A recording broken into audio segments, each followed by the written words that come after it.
غسل کب لازم ہوتا ہے؟ یہ 6 چیزیں ایسی ہیں کہ جب بھی ان میں سے کوئی ایک چیز ہو مسلمان کے لیے غسل کرنا لازم ہو جائے گا۔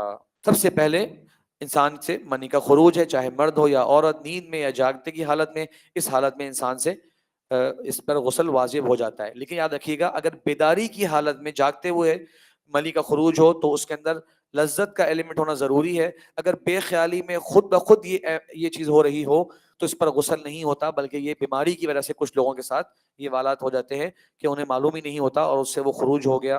ایک شخص آیا، اس نے بتایا، سوال کیا، حضرت عبداللہ بن عباس کے شاگرد بیٹھے ہوئے تھے، ان سے سوال کیا کہ بھائی میرے تو صبح دوپہر شام جو ہے وہ اس طرح کی کیفیت ہوتی ہے، تو انہوں نے کہا تمہیں ہر بار غسل کرنا پڑے گا۔ ساتھ میں عبداللہ بن عباس نماز پڑھ رہے تھے، اپنی نماز کو جلدی جلدی ختم کیا، جیسے ہی ختم کیا بولا جلدی سے بلا کے لاؤ اس بندے کو، بلا کے لائے، اور یہ سوال کیا کہ جب تم اس کیفیت سے گزرتے ہو تم محسوس کرتے ہو لذت والی کیفیت؟ انہوں نے کہا نہیں بالکل، مجھے احساس ہی نہیں ہوتا۔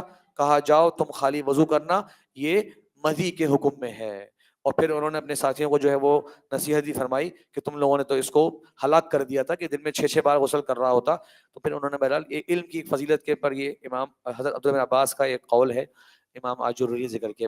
اگر نیند کی حالت میں انسان کو احتلام ہو تو اس کے اندر جناب جیسے بھی ہو آپ کو وضو کرنا پڑے گا، کیونکہ نیند میں انسان کو اصل میں شعور نہیں ہوتا کہ آیا وہ لذت اس کے ذہن میں آ رہی تھی یا نہیں آ رہی تھی۔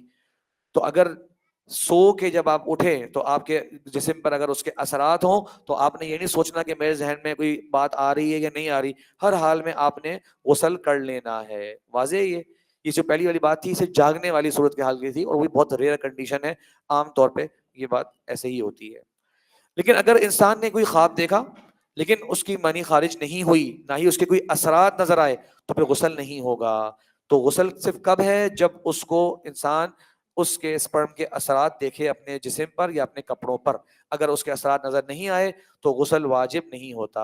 دوسرا یہ ہے کہ مرد اور عورت یعنی میاں بیوی کی شرمگاہوں کا بغیر کسی حائل، بغیر کسی کپڑے کے آپس سے مل جانا، اس پر بھی غسل واجب ہوتا ہے، چاہے انزال ہو یا نہ ہو۔ یاد رکھیے گا اس مسئلے پر اہل علم کا اجماع ہے، یہ تمام اسکالرز کا اس پر کوئی اختلاف نہیں ہے اس مسئلے کے اندر، بغیر کپڑے کے اگر شرمگاہیں مل جائیں اور اس پر اجماع ہے کہ وہ غسل واجب ہو جاتا ہے۔ قبول اسلام قبول کرنے پر غسل واجب ہو جاتا ہے۔ اس کے اندر 2 باتیں ہیں، کچھ علماء کی رائے ہے کہ واجب نہیں ہے، مستحب ہے، کہ جب پہلی نماز آئے گی اور وہ کتنی مرتبہ نجاست کی کیفیت سے گزرا ہوگا تو ظاہر ہے اس کو اس موقع پر تو غسل کرنا ہی پڑے گا۔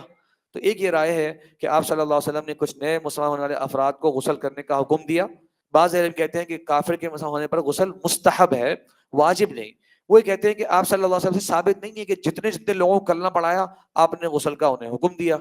تو کہتے ہیں جب آپ نے اس طرح حکم دیا ہی نہیں ہے تو پھر کیوں ہم اس کو لازم کر رہے ہیں؟ لیکن میں نے کہا اس کا مسئلہ آسان ہے، پہلی نماز جب آئے گی اس سے پہلے تو اس کو ہر حال میں غسل کرنا پڑے گا، کیونکہ جب وہ بالغ تھا تو زندگی کے اندر یقیناً بہت مرتبہ وہ ایسی کیفیت سے گزرا ہوگا، احتلام والی کیفیت سے، اور اس کے اوپر غسل ڈیو تو ہوگا۔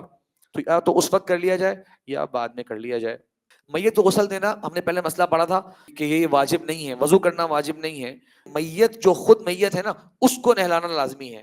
ایک ہے میت کو غسل دینے والے، اس میں مسئلہ نے بتایا تھا کہ اس سے وضو نہیں ٹوٹتا۔ حضرت عمر کہتے ہیں کہ ہم میں جب کوئی غسل دیتا میت کو تو بعض وضو کر لیتے، بعض وضو نہیں کرتے، یعنی آپشن تھا یہ۔ اب ایک نا ایک شخص اگر وہ میت کو غسل دینے کی پوزیشن میں گیا ہے، ہو سکتا ہے کچھ ناپاکی لگی ہو وغیرہ وغیرہ، تو اس نے خود سے غسل کر لیا، وہ الگ چیز ہے، دین نے لازم نہیں کیا۔ لیکن یہ کچھ اور بات کر رہے ہیں، یہ ہم بات کر رہے ہیں کہ میت کا ایک حق ہے کہ اسے غسل دیا جائے، سوائے شہید کے کہ اسے غسل نہیں دیا جاتا۔ تو گویا کہ مسلمان میت اگر مر جائے، اس کا انتقال ہو جائے، تو اسے بھی غسل دینا واجب ہوتا ہے، اور یہ حکم ظاہر ہے میت کے ورثہ اور اس کے آس پاس کے مسلمانوں کے اوپر ہے کہ وہ یہ کام کریں، یہ اپنے مسلمان بھائی کا حق ادا کریں۔ میدان جنگ والا شہید، مطلب یہ کہ حدیث میں آتا ہے کہ جو پیٹ کی بیماری سے مر گیا وہ بھی شہید ہے، اور آتا ہے احادیث کے اندر کہ جو اس میں کوئی چیز گر کے اس کے اوپر مر گیا وہ بھی شہید ہے، کہ وہ والے نہیں بلکہ یہ میدان مارکا والا شہید جو اللہ کی راہ میں جان دینے کی مقصد سے شہید ہوا ہو، ان کے لیے یہ حکم ہے۔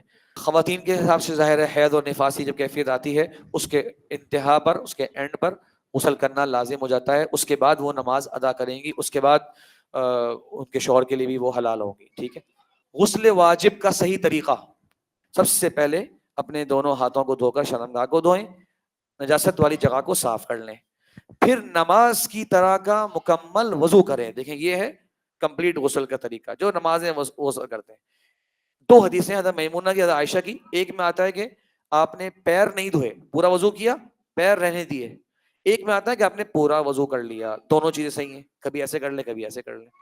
پھر پانی کے ساتھ 3 بار اپنے سر پر پانی بہائیں اور سر کو اچھی طرح مل لیں، سر کی جڑوں تک بھی پانی کو پہنچائیں، یا شاور کے نیچے کھڑے ہوئے تو اچھی طریقے سے انگلیوں کے ذریعے اپنے سر کو اچھی طرح سے مل لیں.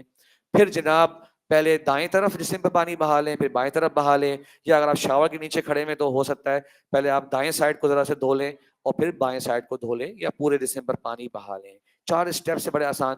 پہلے ناپاکی دور کرنی ہے، پھر وضو کرنا ہے، پھر سر کو اچھی طرح دھونا ہے، اور سر کو دھوتے ہوئے ساتھ ساتھ اپنے جسم پر بھی دائیں بائیں دونوں طرف پانی بہا لینا ہے. آسان ہے یہ.